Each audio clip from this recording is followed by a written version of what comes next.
manejo del tono.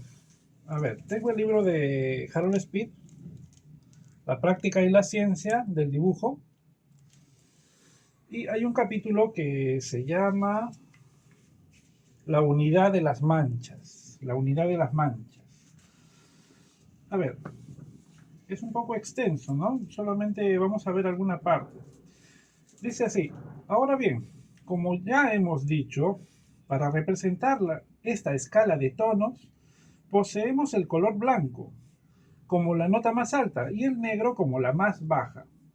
Nunca es recomendable servirse de estas, aunque podamos acercarnos mucho a ellas. Es decir, que jamás debe haber manchas completamente blancas ni absolutamente negras. Pequitas negras en un cuadro. Bien. Hay siempre algo de violento en el uso de toda la gama de tonos, que produce en definitiva un efecto de flojedad y falta de dominio, semejante a la sensación que experimentamos cuando un artista de ópera da la nota más alta o más baja de que es capaz. Un buen cantante nos da siempre la impresión de haberla podido subir o bajar aún más, según el caso. Y esto precisamente contribuye a aumentar la emoción que nos produce. En la pintura igualmente es de recomendar el manejar alguna fuerza de reserva. En la misma naturaleza, aún las luces más vivas no dejan de tener nunca algo de color que hace bajar el tono, como las sombras más oscuras, que por no carecer tampoco de él, lo hacen subir. Quizás caigamos en el defecto de dogmatizar. Puedan hacerse obras hermosas aprovechando las notas más extremas y aún exagerándolas. Pero a mi juicio siempre será esto muy improbable. Tal vez por ese motivo es que resulta encantador trabajar sobre cartulinas que tengan una entonación, de manera que las luces ya no llegan al blanco. Aquí he tenido que taparlo por la censura, ¿no? Entonces, esta cartulina es crema, esta es como un gris cálido, bastante clara, pero no llega al blanco. No llega al blanco. Entonces, hay desde allí una unidad en lo que Harold Speed llama manchas.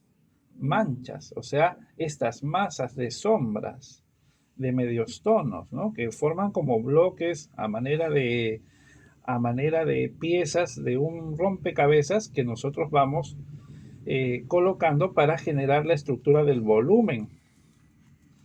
Aquí en estos sectores de, de un desarrollo todavía primario o intermedio del volumen, se deja constatación de cómo vendría a ser este proceso de masas, ¿no? Habiendo hecho ya las líneas en, por ejemplo, esta figura, ¿no? Que es una copia de Bacaflor, que hice para el curso de desnudo lápiz.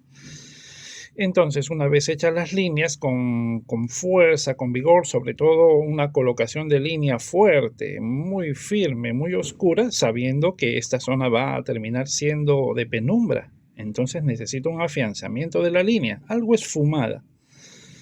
Y luego ya una concreción de alto contraste de los bloques, de esas manchas oscuras.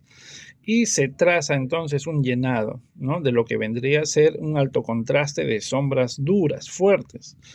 Toda la delicadeza de la mancha, de la masa de medios tonos va a venir después, ¿no? Con una sensibilidad mayor, pero siempre que ya tengamos el bloque de oscuro más fuerte. Es como un proceso que siguen los académicos y es muy conciso, muy beneficioso para poder entender cómo es el proceso de las manchas y cómo generar la ilusión del volumen. Bien, puesto que si nosotros avanzamos desde los medios tonos, muy delicados y muy suavecitos, pues cuando te alejas del dibujo resulta que no tiene ninguna fuerza e incluso no interpreta bien el parecido del volumen. Así es como ocurre. Lamentablemente no nos es posible llegar a una concreción fuerte del volumen de las sombras si es que comenzamos débiles desde el comienzo. Lo que necesitamos es un afianzamiento muy fuerte y riguroso de las sombras duras, las más oscuras. Y luego ya de conseguido aquello, ya procedemos con los medios tonos delicados, los esfumados y algunos acentos finalmente. ¿Qué más nos dice Harold Speed? Veamos, ahí les he cambiado los dibujos, pero debo taparlos, perdónenme, porque si no el video simplemente no se va a difundir para nada. Bien, ¿qué más nos dice? A ver, si cuando se trata de efectos suaves de iluminación toda esta serie de color del blanco al negro es aprovechable en los casos en que se desean notas fuertes y brillantes de luz. Algo de ella tiene que sacrificarse para que resalte este aspecto de luminosidad. Para conseguir una relación más íntima entre unos cuantos tonos, hay necesidad de prescindir de otros. Lo cual puede hacerse desde dos modos. El primero y también el más antiguo de estos procedimientos consiste en partir como base del extremo más luminoso de la escala, sirviéndose de un color muy cercano al blanco puro para las luces vivas e ir estableciendo tono por tono relaciones inmediatas de brillantez, del más claro hasta el más oscuro. Procediendo de esta manera puede suceder, sin embargo, cuando se trata de temas espléndidamente iluminados, que lleguemos al color más oscuro de nuestro cuadro sin haber terminado la escala de matices que nos ofrece la naturaleza. Es decir, que vamos a llegar a un efecto de volumen sin necesidad de haber aplicado todos los valores tonales, porque no es necesario, ¿no? El efecto ya está dado porque hemos partido de una luminosidad bastante blanca. Y como todo funciona por relación, entonces ya no necesitaríamos aquello, ¿no? No necesitaríamos ir haciendo toda la escala de valores. Dice, el segundo sistema consiste en dar primero las luces más vivas y las sombras más oscuras, e intercalar después entre ellas toda la escala relativa de tonos. Procediendo de este modo resultará, sin embargo, que si el asunto de nuestra composición no está iluminado suavemente, no obtendremos nada semejante al efecto enérgico y brillante que da la naturaleza en sus tonos. Ajá. Tiene que estar con una luz suave para proceder así, ¿no? Con la luz más fuerte y la sombra más fuerte y luego hacer toda la escala intermedia. Bien, pero si exageramos los extremos, entonces ya no va a salir. Dice, el tercero y más moderno de los procedimientos se comienza por el tono más intenso del extremo oscuro de la escala y sucesivamente se va pasando a los inmediatos, con la más fina percepción de la afinidad entre ellos existente hasta alcanzar los matices claros. Bien, o sea, empezar desde los oscuros. Bien, pero dice, con este sistema llegaremos a las luces vivas de nuestra paleta antes de lograr las que nos ofrece la naturaleza. Y así como con el anterior, tendríamos que modificar los tonos del extremo oscuro de la escala. Con este habremos de alterar los de la parte luminosa. Cuando se trata de pintar la luz solar, el último procedimiento es el más conveniente, o sea, empezar por una sombra intensa, fuerte, pues con él se pueden interpretar los efectos de gran luz y brillantez. Con el primero, en cambio, o sea, empezar por la luz, ¿no? En cambio, por empezar la escala desde los tonos más claros, habría de quedar tan grande la parte del cuadro oscuro que la sensación de aire y luz desaparecería, y en su lugar nos hallaríamos en un paisaje cuya lobreguez más bien sería acentuada que mitigada por las franjas de cárdena luz de los sitios heridos por el sol.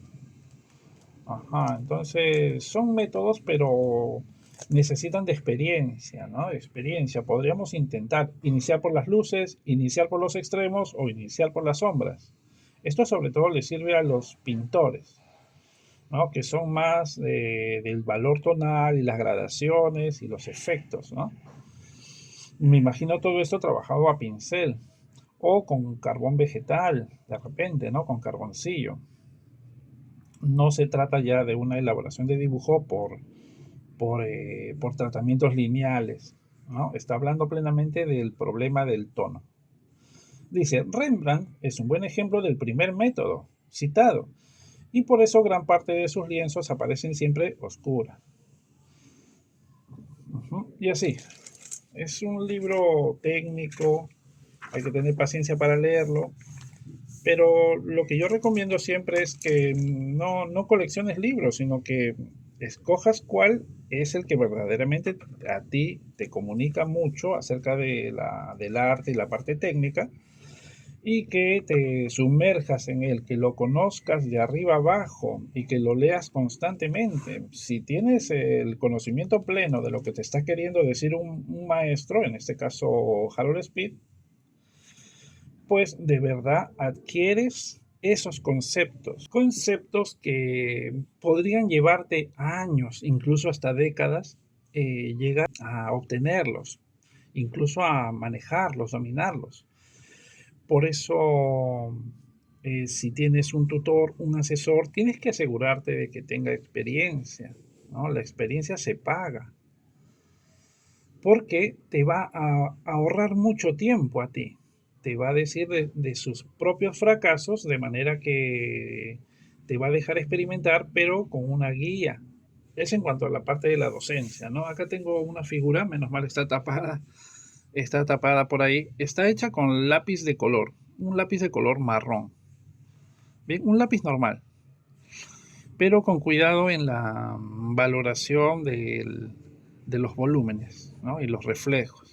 Hace poco un muchacho me preguntó acerca de repente un tutorial en donde se pudiera explicar el tratamiento de las telas transparentes, ¿no?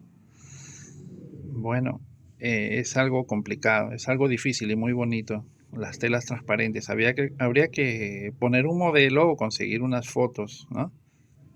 Y guiarse desde ahí. A ver, ¿qué otro dibujo les puedo presentar? Les repito, es el libro La práctica y la ciencia. Yo creo que lo pueden conseguir por Amazon en una versión más moderna, ¿no? El autor es Harold Speed.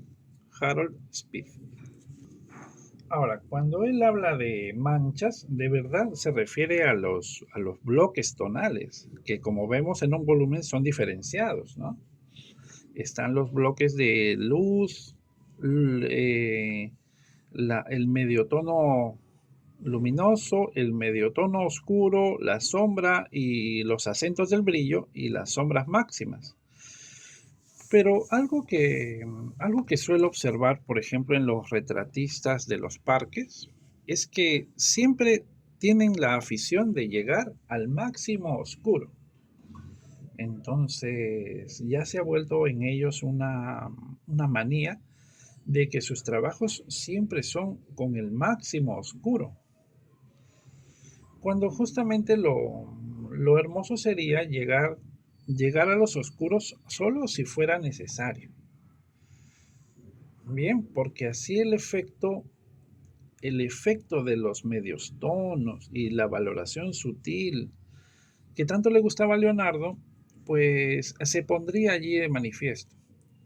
Y esa imagen dulce es la que a veces no encuentro mucho en los retratistas, ¿no?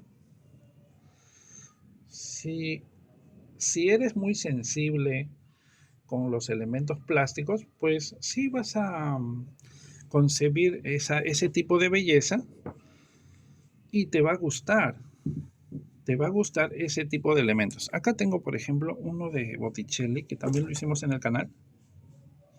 Y lo que yo puedo rescatar es la delicadeza que tenía Botticelli en cuanto al aspecto de los contornos, las formas rítmicas. Él tenía un concepto estético de la forma. y podía dominar. O sea, la figura humana él no la copiaba, él la diseñaba. Entonces le impregna su manera de ser al diseño lineal. Como quisiéramos, ¿no? También tener esa libertad, ese dominio pleno. Miguel Ángel hacía lo mismo, era una constante en ellos, ¿no? Tú podías reconocer sus trabajos por el tipo de personaje, rostro, mirada, gestos, cabellos de cada artista. En nuestra época eso no, ya no se ve, no se ve así, se considera como algo del pasado, ¿no? Cuando a los alumnos jóvenes yo les menciono a estos artistas, pues ellos lo toman siempre como una exageración, ¿no? Está como exagerado, tal o cual cosa, ¿no? Pero el arte en sí, la parte creativa, pues se basa mucho en eso, se sostiene en ello, ¿no? No lo veo como algo negativo. Entonces, si nosotros, dibujantes de esta época, estamos algo sometidos a la fotografía, pues por algún lado, de algún modo, tiene que salir tu personalidad. Bueno, para ello tienes que indagar, conocerte a ti mismo.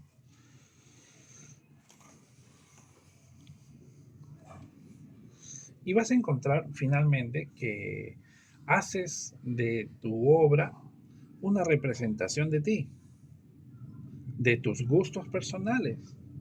Y ya no estás absolutamente sometido a cada elemento del modelo o de la foto.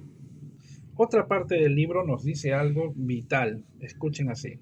Extensas manchas de tonos uniformes dan al dibujo un vigor, una sencillez, una amplitud y grandeza de expresión que lo hace extremadamente valioso, sin contar con que, agrandando las diferencias de los valores, facilita nuestro modelado, que podrá hacerse con la mayor economía de ellos, o sea, de los tonos y modelados, ¿no? Así pues, cualquiera que sea la riqueza de matices que queramos añadir a nuestros valores posteriormente, debemos procurar esbozar nuestro cuadro con una buena estructura básica de tonos, lo más uniformes y sencillos posibles.